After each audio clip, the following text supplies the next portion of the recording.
Paris, c'est les rats. Ouais. Je crois que c'est rats, Tour Eiffel et bérets et baguettes. Je suis sûr que si on colonise Mars et qu'à tous les coups on prend des fusées des rats dans les fusées, et ils vont s'en sortir là-bas aussi, quoi, tu vois. Le goal, la mission, en fait, c'est ni le poison, c'est ni comment on les tue, c'est pourquoi on le fait.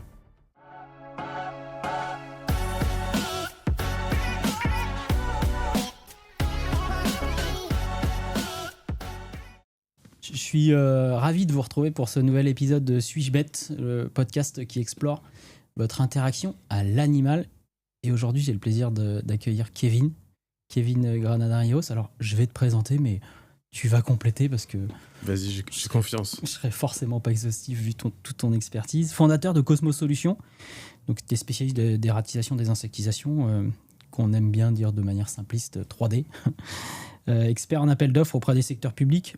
Donc tu es un dirigeant, entrepreneur, hein, ça on se connaît depuis longtemps maintenant et c'est une vraie marque de fabrique chez toi, passionné par ton métier depuis bientôt 15 ans. Mais tu as aussi un versant néo-influenceur dans ce métier qu'on peut appeler un métier de niche. Et tu es également présentateur du podcast Le Club des Dératiseurs. J'étais à ta place il n'y a pas très longtemps. On a inversé les rôles aujourd'hui. Voilà, merci Kevin d'être avec nous et merci pour tout ce que tu fais pour ce métier. Bah, merci à toi pour l'invitation. Ça fait du bien déjà d'être de ce côté-là. Tu vois, j'ai zéro préparation, j'ai rien, donc je suis prêt pour toutes tes questions. Et ouais, donc je suis dirigeant de la société Cosmos. On est sur notre 6e année, ça fait 5 ans. On est voilà une douzaine maintenant à peu près. Ouais. Et comme tu le dis, on est très axé marché public. Donc voilà, c'est un peu mon école. Donc je suis resté dessus. C'est ce que je maîtrise le plus.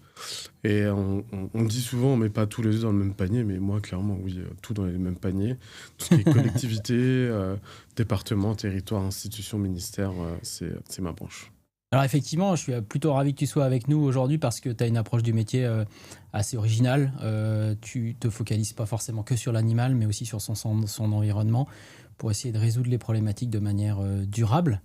Et ça, c'est aussi une marque de fabrique chez toi. Tu n'es pas forcément là pour éradiquer, mais tu es là pour essayer de comprendre le système. Tu fais beaucoup de diagnostics avant tes traitements et c'est plutôt ça qui est remarquable dans ton approche du métier. Bah, quand on est lié aux collectivités, on est lié à l'approche politique du territoire. Donc forcément, il y a un impact sur les administrés, comme on dit. Bien sûr, ouais. On va beaucoup intervenir sur la voie publique, parfois, donc tout ce qui est parcs, squares, sur les bâtiments publics. Donc il y a tout un travail. On ne peut pas s'arrêter à la prestation simple. Il y a une vision qui est vachement plus globale sur tout, et notamment, par exemple, la coactivité. Des fois, la collectivité va avoir en gestion une zone, mais à côté, tu as le département, au-dessus, tu as le territoire, à droite, tu as un syndic, à gauche, donc toutes ces zones, toutes ces choses-là font qu'on est obligé d'agrandir le spectre de diagnostic. Et puis, peut-être pas se limiter au service, mais d'y injecter ce que toi, tu sais très bien faire, c'est-à-dire la réflexion préalable à l'action. Et aujourd'hui, c'est ce que tu sais plutôt bien faire. Avant de parler du métier, j'aimerais bien connaître ta routine matinale. Moi, j'ai une routine matinale. Alors la routine, c'est motivation versus discipline. Motivation, ça va vite. Et ça redescend vite aussi. Mais c'est plus la discipline. Et c'est une discipline, de plus d'entrepreneur, tu vois. J'essaie de me lever assez tôt, de prendre une douche froide. Soit j'ai un temps de lecture si je ne l'ai pas fait le soir. Je ne suis pas un grand lecteur, mais au moins, tu vois, 10 minutes, tu vois. Je me suis rendu compte que si tu lis 10 minutes par jour, tu peux lire une vingtaine de livres dans l'année. Sauf que si je te pose 20 livres là, tu ne vas jamais les lire. Donc, tu apprends plein de choses. Tout ce qui est sur le métier, sur développement personnel, business et tout. Et après, je fais un peu de visualisation, comme de la méditation. Mais je visualise ma journée, en fait. Tu vois, aujourd'hui, je dois faire ça, même le chemin pour aller là, nanana. Et du coup, je chauffe un peu mon cerveau pour être prêt, quoi. Intéressant. Donc, en fait, une routine qui n'a rien à voir avec l'animal, à part si tu en trouves dans tes lectures. Mais... Ouais, non, c'est une routine d'entrepreneur. C'est le cadeau que tu te fais tous les matins pour pouvoir trouver l'énergie. Et ça change, et je conseille à tout le monde de se mettre une petite routine, ça fait vachement de bien. Bah, merci pour cette sincérité en tout cas, c'est cool. On rentre dans le vif du sujet. Vas-y. Les rats. C'est ma bébête préférée. C'est ta bébête préférée. Mon nuisible préféré. Ton nuisible préféré. Ce serait éventuellement ton animal de compagnie? Non. Ah, on en parlera. Non. Ma femme, si elle regarde ça, elle va confirmer ce que je dis. Donc, pas de rat à la maison. D'accord. On reviendra aussi un petit peu sur Ouais. tout ce qu'on observe, notamment avec des politiques qui ont plutôt tendance à vouloir adopter des rongeurs, Ouais. qu'on appelle d'ailleurs plus des rongeurs mais des surmulots. Sur l'épaule. Sur l'épaule. nos voisins non humains. Ouais. Peur et dégoût. Aujourd'hui, à ton avis, toi qui côtoies aussi bien les rats que les citoyens qui sont un petit peu embêtés au quotidien, pourquoi le rat il nous rebute comme ça? C'est exactement ça. Il y a de la peur et du dégoût. Dégoût parce qu'il y a une considération sale, maladie et toutes ces choses-là. Et la peur, je pense que c'est un truc qui est cultivé un peu depuis des années, avec l'histoire de la peste et tout le tralala. Et je pense que ce qui, au fond, comme ça, à chaud, ce qui fait peur, c'est qu'il nous ressemble beaucoup finalement, tu vois. Parce qu'il est un peu comme nous, il s'adapte, il survit à tout, et c'est une des seules bêtes qui survit à tout, en fait, quoi, tu vois. Je suis sûr que si on colonise Mars et qu'à tous les coups, on prend des fusées, des rats dans les fusées, et ils vont s'en sortir là-bas aussi, quoi, tu vois. Ils sont partout. Et alors, cette peur, tu dirais que c'est une peur qui n'est pas fondée ou qui a un vrai... Après, tu sais, réalité. quand t'as une phobie, ça va loin, hein, tu vois. Je vois beaucoup de personnes, ou même juste des petites souris, tu vois, mais les gens se transforment phobiques, quoi, tu vois. Ouais. Une petite souris qui passe dans des bureaux, alors là, c'est la catastrophe.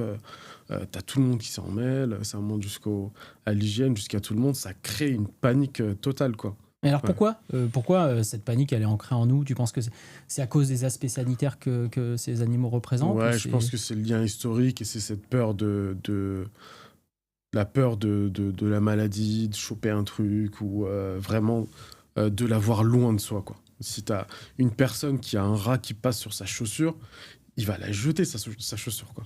Ouais. Donc c'est inscrit dans nos gènes, quoi. Ouais, je pense. C'est inscrit dans nos gènes depuis qu'on est sorti des cavernes. Et puis, à mon avis, ça va pas changer tout de suite, hein. Ça fait des années, je pense des centaines d'années que c'est comme ça. Ça va pas, on n'est pas prêt de changer à aimer les rats ou aller sur ces choses un peu que j'ai vues sur cohabitation. Enfin, tu vois, des personnes qui portent ce discours.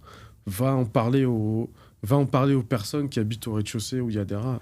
Alors comment on peut expliquer aujourd'hui qu'on a d'une part une espèce de tendance sociétale à une meilleure acceptation de ce qu'on pourrait appeler les liminaires, ok, et puis finalement ces Français que toi tu côtoies au quotidien, qui visiblement s'ils te font intervenir c'est qu'ils en veulent pas. Comment on peut expliquer ce clivage? Il y a souvent une dimension politique, hein, parce que ceux qui dirigent cette opinion, c'est pas le commun des mortels, hein, c'est politique, hein. Regarde le projet Armageddon, enfin moi je l'ai lu, on parle de cohabitation, d'acceptation, de trucs, enfin moi ça me paraît d'un autre monde, quoi. On a même des gens qui nous parlent de zo-inclusivité, mieux comprendre l'autre, lui donner une voix alors qu'il n'en a pas. Je pense, enfin, je veux pas parler de politique, mais moi, un truc qui m'a choqué, c'est, je pense que tu l'as vu, je sais plus si tu l'avais partagé ou quoi aussi, c'est l'élu qui se balade avec un rat dans les marchés, tu vois. Bien sûr.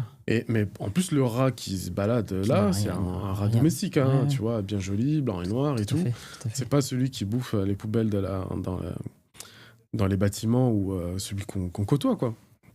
Et d'essayer d'envoyer ce message, ils sont beaux, ils sont jolis, ils font des tricks là, tu sais, sur des petits camions, des petits trains et tout. Oui, certainement, bien sûr qu'ils ont. Aujourd'hui, il y a une conscience sur la souffrance animale parce que finalement, le pont, il est là, c'est sur la souffrance animale parce que les dératiseurs, pour être cru, on va tuer des rats. C'est ça le seul truc qu'on voit. Mais non, il n'y a pas que ça, en fait. Tu vois, on n'est pas là que pour tuer. On parle de régulation, on parle de protéger certains endroits, on parle de protéger le business, l'économie, enfin, tu vois, les restaurants, l'image, tout donc c'est bien que quelque part, en fait, on accepte, toi, la réalité à laquelle tu es confronté au quotidien, c'est l'impact que ça peut avoir à la fois sur la santé des gens, Et on le sait, c'est documenté, mais aussi l'impact que ça peut avoir sur le business. C'est aujourd'hui un impact qui va très vite avec l'impact en termes d'image, en termes d'impact sur la marque des entreprises, via des photos ou des J'ai vu une qui vidéo il circulent. y a pas longtemps, je suis sûr que tu l'as vu, un rat dans une boulangerie. Bien sûr. Et j'ai commenté, et le message que j'ai vu, c'est comment il va se relever de ça, le mec, la boulangerie. Bien sûr. Il a fait un buzz de fou. Et tout son business, enfin, t'imagines, des années de labeur, de crédit, enfin, tu sais pas ce que les gens... Les horaires d'un boulanger, c'est mort, son truc, il est mort. Ouais, c'est ça. Ouais. Donc, en fait, on voit bien qu'aujourd'hui, il y a quand même de grandes tendances, une tendance un peu idéologique à vouloir protéger ce qu'on a du mal à imaginer de devoir protéger, et puis la réalité de ces Français, un peu silencieuse, que toi, que tu côtoies au quotidien. Et donc, en fait, ok, le constat. Moi, après... Je me souviens, excuse-moi, parce que ça arrive, et avant que j'oublie, quand j'ai commencé le métier, tu vois, moi, avant, je faisais tout n'importe quoi, enfin, je me cherchais, j'avais 19 ans et tout.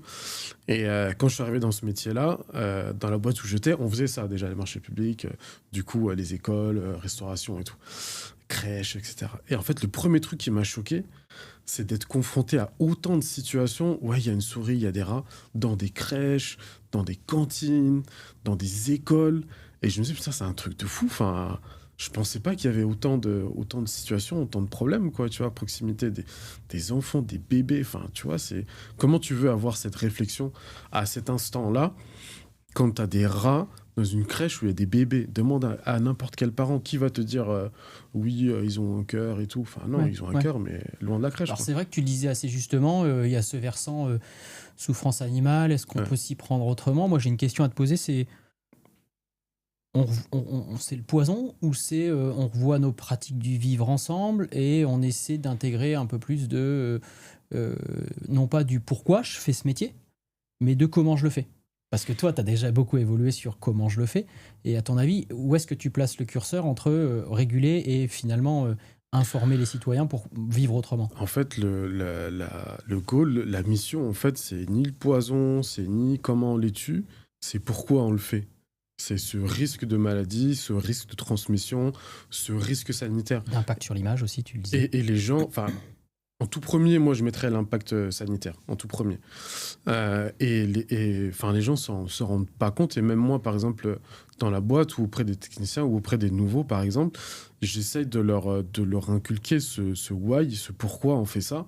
La mission, en fait, tu vois, il y a toute une chaîne où on est, de la production à la livraison, etc., jusqu'à la boulange ou au resto, qui doit être protégé, sinon il y a un risque sanitaire grave, quoi. Ouais, donc on accepterait d'une part la présence de rongeurs, et par contre on n'en accepterait pas forcément la conséquence qui est ça souille des aliments, ça mange des aliments, ça fait peser des risques à nos enfants qui sont à la crèche. Donc c'est que on veut un peu tout et son contraire en fait. Et quelque part, toi ton métier, un peu comme une variable d'ajustement où tu essaies de placer le curseur entre différents objectifs qui sont parfois difficilement conciliables. Il faut essayer de faire passer le message d'une façon pédagogue. Là-bas, dans les collectivités, des fois, selon est-ce que la mairie est plutôt à là ou là ou là, les approches, les demandes ne sont pas les mêmes. Quoi, et donc, tu as la manière d'approcher. J'ai une ville dans les Hauts-de-Seine qui, dès qu'on a gagné le marché et qu'il y a eu le rendez-vous de lancement, il y avait l'élu et son poste, c'est la souffrance animale. Et je fais waouh! Enfin, je le dis déjà, je trouve ça bien, c'est trop bien, parce qu'on puisse échanger, discuter là-dessus, et de voir. Alors, je dis déjà, vous avez lu le marché ou pas? Parce que, enfin, bon, tu vois, il y a une élue, mais les marchés sont tous les mêmes et tout. Enfin, bon, c'est un autre débat. Mais au moins de pouvoir échanger avec cette personne sur la perception de ce qu'on va faire, comment on va le faire, de lui expliquer bien comme il faut comment ça se passe et tout. Donc là, tu sens que tu avances un peu, quoi. Ouais. Et tu penses que tu peux trouver un objectif commun avec ces gens dont le métier, c'est surtout d'éviter la souffrance animale, toute chose égale par ailleurs? Oui. Enfin, là, dans ce cas précis, on a... Alors, c'est du débat, bien sûr, mais il faut savoir prendre le bon chemin pour avoir une discussion assez saine, claire, transparente, et emmener la personne à qu'on ait un terrain d'entente. D'accord. Et tu trouves ça enrichissant, ce type de débat, par rapport à il y a 30 ans, on n'avait pas ce type de débat, il y a 30 ans, on avait des produits puissants, on tuait, et il n'y avait pas de discussion. Ouais. Tu trouves que l'aspect contemporain de ça, c'est enrichissant? Alors moi, j'ai beaucoup aimé parce que interlocuteur était assez open et tout, donc c'était très bien et ça a mieux cadré Ouais. le cadre partenarial et c'est un petit peu plus clair et donc moi j'ai beaucoup apprécié en tout cas. J'avais une autre question. Tu y as déjà en partie répondu tout à l'heure, c'est de se dire, tu nous disais, je m'adapte en fonction du lieu et des gens que j'ai en face de moi. Mm. On n'est pas là pour tuer, on est là pour éventuellement réguler, contrôler. Donc le zéro bestiole absolu, il est pas d'une part possible, mais il n'est pas non plus souhaitable pour toi. Le zéro, c'est un fantasme politique, ça. Zéro rat. On pourra jamais avoir zéro rat. Selon les gestions, comment elles sont faites, comment tout ça. Notre métier a de l'avenir, hein. Je peux te dire que. Bon, ça a pas mal changé, déjà, depuis une dizaine d'années. Oui, puis tu as fait partie des gens qui ont fait changer ce métier en France. Et je sais pas quel poids, jusqu'où on va pouvoir changer encore, peut-être dans les 10 prochaines années, par exemple. Ouais, ça veut dire que dans ton métier, tu acceptes également de ne pas intervenir. Si tu sens que le terrain est pas fertile. Alors moi, j'interviens pas quand on me demande des trucs tout pourris, quoi. Tu vois, des fois, je vois qu'il y a des grosses situations et souvent, tu as des solutions chimiques, tu as des solutions physiques, Ouais. tu as des solutions sur l'ordre de travaux. On fait des petits travaux où on a des petites équipes, tu vois. Mais quand tu as des grosses problématiques et le client a l'air de vouloir demander un petit truc vite fait et tout, je dis non, moi, je fais pas. Soit D'accord. on fait le gros truc, soit on fait... Genre, on n'y va pas, quoi. Moi, je vais Ouais. aller chercher le résultat top, se rapprocher de, au moins, pas zéro rat, parce qu'il y en aura toujours quelque part, mais qui viennent pas déranger, embêter la zone où nous, on va Ouais, travailler, d'accord. parce qu'on travaille pour notre client, forcément. Ouais. Donc, c'est ce résultat Et que je d'une part, vais ça me chercher. fait réagir. Effectivement, le zéro rat, il est probablement pas souhaitable non plus. Ça me fait penser aussi à une chose qui te caractérise aussi, c'est l'envie de faire les choses éthiques et durables. Ouais. Ouais, sur les collectivités sur lesquelles on te demande Regarde, d'intervenir. pendant le Covid, quand il y avait plus personne dehors, aucun commerce tourné ni rien, il n'y a pas eu plus de rats, hein. Il y en avait toujours, hein. Bien sûr. Même pour une sacrée période de plusieurs semaines ou plusieurs mois, ils sont toujours là, hein. Le rat, j'ai compris. Punaise de lit. Pourquoi il nous obsède? Attends, tu peux me... Parce que... T'as vu une vraie évolution de cette bestiole dans ton métier? Non. Alors, évolution dans les techniques, mais le problème des punaises de lit, c'est que ça touche beaucoup les particuliers, tu vois, souvent, chez toi comme moi. Et il y a un... Alors si t'as des punaises de lit chez toi, tu m'inquiètes. Oh là là, non. Je te jure, ça me fait flipper parfois hein, d'en attraper. Je te garantis, j'en ai pas chez moi. Mais c'est le circuit, en fait. Une personne qui a des punaises de lit, elle a peur, elle est pas bien, elle est angoissée. Qu'est-ce qu'elle va faire? Elle va chercher, vite, sur Internet. Elle va paniquer. Et elle a beaucoup de chances de tomber sur du n'importe quoi. Et moi, le problème, je vois plus là-dedans. Quoi c'est des traitements pas adaptés, c'est des sociétés, on sait qu'aujourd'hui, le métier est facilement accessible, tu vois, Bien trop sûr. facilement accessible. Donc, Peu de barrière à l'entrée. Il n'y a pas de barrière à l'entrée. Et tu te retrouves avec des gens qui, déjà dans une mauvaise expérience, vont encore renchaîner sur une mauvaise expérience. Et heureusement que je parle sous ton contrôle, aujourd'hui, la punaise de lit, elle n'est pas considérée comme un danger sanitaire. Oui, parce que effectivement, il faut l'expliquer aux auditeurs. C'est-à-dire, comme l'hématophage sur de sang, le moustique qui va piquer et qui va repiquer, lui, probablement, il peut passer des choses. Transmettre des pathogènes. Voilà. La punaise de lit, non. Le gros problème de la punaise de lit, c'est que ça te fait c'est un problème, je pense, psychologique dramatique, quoi. Ouais. On le rappelle un peu. Touche à l'intimité des gens, à leur équilibre, à leur sommeil, à tout ça. On rappelle un petit peu pour nos auditeurs, la punaise de lit, c'est entre 1,2 et 1,3 million de Français concernés à peu près tous les ans, qui doivent faire intervenir un professionnel parce que dans la plupart des cas, ils s'en sortent pas seuls, on le voit. Tu sais qu'effectivement, c'est un problème souvent de particuliers qui ont voyagé ou qui ont côtoyé des gens qui eux-mêmes avaient des punaises de lit chez eux. Et donc, oui, elle ne transmet pas de maladie. Mais elle a un gros impact sur il y a une panique directe psychologique des avant gens les JO, là, t'as vu quand il y a eu la crise des punaises de lit là, les trains, c'était la panique Bien totale. sûr, bien Les sûr. gens voyaient un petit point noir sur leur lit et ils appelaient tout de suite. Nous, dans les écoles, les collèges, ils voyaient une punaise, ils voulaient désinfecter, désinsectiser, tout ce que tu veux, les 8000 mètres carrés. Enfin, c'était. Alors, est-ce que tu penses pas que ce problème de punaise des lits vient du fait que pendant longtemps, on a pu côtoyer cet insecte, il avait pas Mm. quasiment disparu, mais fortement agressé. Et là, on connaît une résurgence depuis une vingtaine d'années. Est-ce que tu penses que c'est parce que c'est un nouvel ancien insecte qui fait que les gens ne se sont pas réappropriés la biologie de la punaise? Moi, franchement, je sais pas. Je sais pas, mais je sais qu'avant, c'était pas un énorme sujet. Et là, maintenant, il y en a de plus en plus de par plein de facteurs, densité démographique, le flux de voyage entre personnes, Transport. le transport, tout ce qui est hôtel, Airbnb, tous ces trucs-là. La récup aussi. Enfin, Bien on sûr. s'en rend compte, mais il y en Bien a sûr. énormément. Tu mets un lit dehors, tu Le reviens marché le de lendemain, il l'occasion. est plus là, hein, les marchés de l'occasion. Marché de l'occasion, ouais. Et c'est pas prêt de s'arrêter aussi, quoi, j'ai l'impression. Ouais, effectivement, je te rejoins dans la mesure où, effectivement, c'est des espèces qui nous collent à la peau. Mm.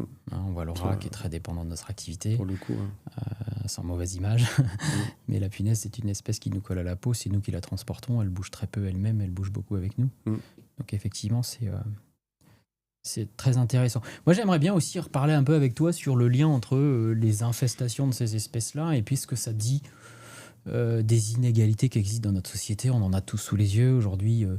On voit bien qu'on a de l'instabilité dans notre pays. On a aussi de la pauvreté affichée. On a de la pauvreté visible sous nos yeux quand on sort dans les rues et autres. Est-ce que tu penses que la densité de ce type d'espèces, densité de rats, densité de punaises des lits, dit quelque chose sur les inégalités humaines, hein, je dirais, et sociales qu'on a sous nos yeux? Toi qui les fréquentes au quotidien. Souvent, tu as des personnes qui me posent la question, me disent pourquoi j'en ai, mais pourquoi? Chez moi, c'est propre, je suis une maniaque du ménage, je fais tout. Et en fait, c'est l'activité de l'homme, en fait. Ça n'a rien à voir avec si tu as un palace de 1000 mètres carrés, si tu as un petit studio, si c'est le bordel et tout, c'est sûr que ça va être un petit peu plus compliqué. Il va y avoir des facteurs de développement à ce niveau-là. Mais ça peut toucher tout le monde. Enfin, une star, un politique, un riche, un pauvre. Enfin, il n'y a vraiment pas du tout de barrière sur qui est susceptible d'en avoir, quoi. Alors moi, j'ai plutôt travaillé sur les rats que la punaise, mais on disait qu'effectivement, la densité des rongeurs, et notamment du rat brun, hein, notre fameux rat d'égout qu'on aime nous montrer sur l'épaule des élus, sa densité serait quand même étroitement liée à la pauvreté du pays. Hein, et notamment, j'avais beaucoup bossé sur les pays d'Amérique du Sud, notamment, qui montraient qu'effectivement, quand on laissait proliférer des rats, c'était un vecteur de désorganisation sociale de notre société. Qu'est-ce que tu en penses de ça? S'il n'y a pas de combat prêt, tu sais qu'une population de rats, ça va très vite. C'est un envahisseur très rapide, une temps de gestation très, très, très, très rapide. Des colonies qui grandissent, si elles ont à manger, à boire et où se cacher, ça va faire que augmenter.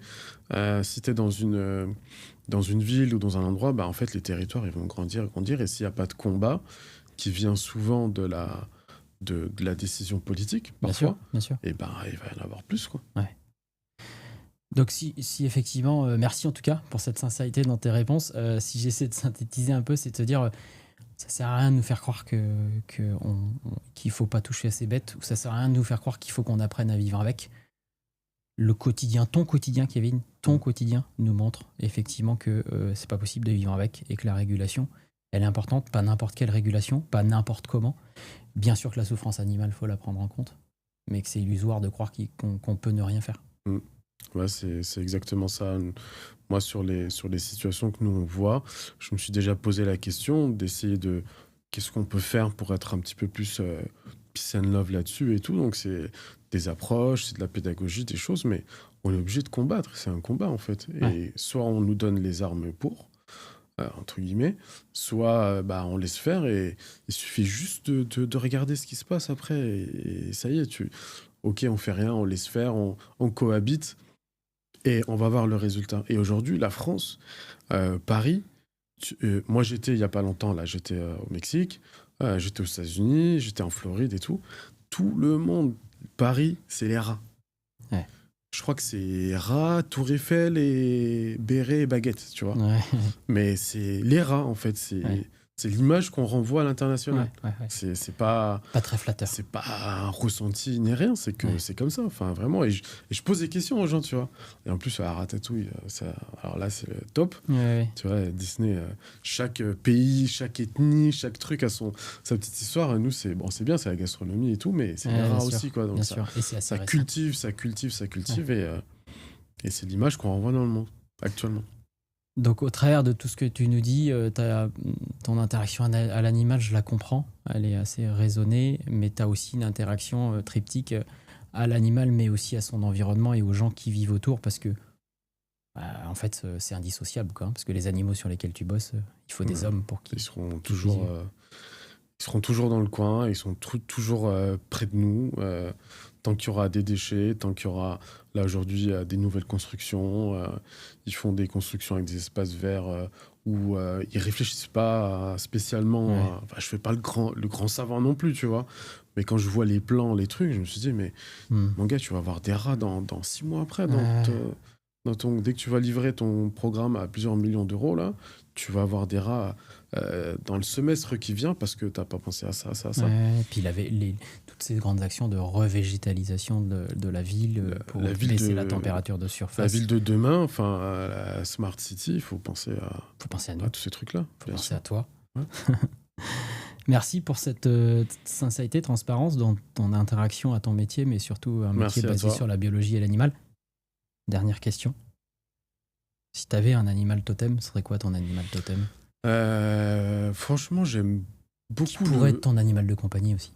Je sais pas si on peut avoir ça dans son salon, mais j'aime beaucoup le faucon, tu vois. Le faucon, c'est très noble, tu vois, c'est très grand. C'est un bon chasseur. Ça prend de la hauteur. Ça prend de la hauteur, c'est précis, millimétré. Voilà, c'est ce qui me vient à l'esprit. Mais ça régule. Ça régule. Non, mais lui, il a besoin de se nourrir. C'est sa nourriture. Ouais. Merci Kevin. Merci à toi. Merci d'être venu. Un vrai plaisir. À bientôt. À bientôt.